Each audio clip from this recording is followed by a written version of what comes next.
Hey, I'm Haviland Maxwell from HavilandMaxwell.com, and I want to talk to you about something that I think a lot of freelancers and small business owners don't even think about before they start their businesses. One of the things that I think a lot of folks forget about is their money mindset when they start a business. They get all gung ho and they're like, I'm going to start a business, I'm going to do this, I'm going to do that. And they forget about the money aspect of what is about to take place. So I'm going to talk to you about how to create a positive money mindset today. So first off, let's talk about what a negative money mindset is and how that kind of shows up. So a negative money mindset is negative feelings or thoughts that you have associated with money that sometimes you don't even realize you're carrying around. It can be from past experiences you had, maybe in your childhood or in your family growing up. It can also be things that people have kind of put on you. So if you're around folks who kind of have that, it kind of slides off and it gets onto you a little bit, and you start to feel that way about money as well. Here are some of the ways that it shows up. It shows up in the way that you talk. So maybe you're always saying, I'm broke. Or another one that I hear people say is, well, every time I spend $1, 10 goes out, or something like that.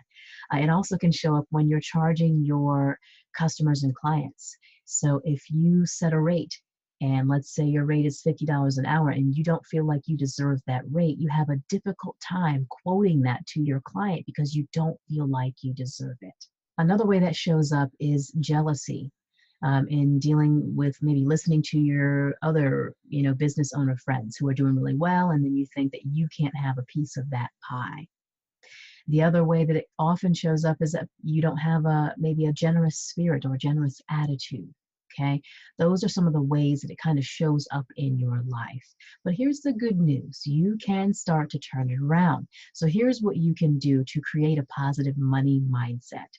Start focusing on the language you use. I want you to think about this, and I really want you to watch the words that you use for the next 7 days.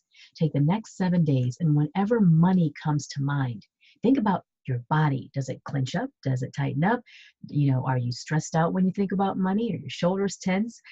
What is the language you're using? Are you always saying that you're broke? If you are, then you need to correct that. So watch the language you use is the first thing. The second thing that you can do to create a positive money mindset is to create an affirmation or some type of mantra that you can use to replace the negative thought that pops into your mind. So once the negative thought comes in, and I'm not saying that you're just not going to have those, but once it comes in, what are you going to replace it with? One of the money mindset or affirmation mantras that I use is money comes to me effortlessly. Everything I do prospers, something along those lines, okay? Find some mantras and affirmations that you can use that you can repeat every single time something negative pops up. So start to replace those and start today. One of the third things that you can do is to adopt an attitude of gratitude. When's the last time you just walked around and said, hey, I'm thankful for my clients, or called them on the phone and said, I'm thankful, or just, drove in your car and said, I'm thankful to have a car to be driving to these meetings, or that you have wonderful people in your life that have been helping you along your way. Be thankful for those things. Adopt an attitude of gratitude. That's the third thing that you can do to create a positive money mindset. So here's what I'd like you to do. Drop me a comment and let me know what your affirmation is, and watch your words for the next 7 days, okay? Keep track, all right? I want you to shift from the negative into the positive and start today. Start this week. If you are new to this channel, please make sure that you subscribe for weekly videos that are going to help you gain more clarity, attract more clients, and ultimately live with more confidence. And you can also visit me at HavilandMaxwell.com for information on how to grow your business. Be encouraged.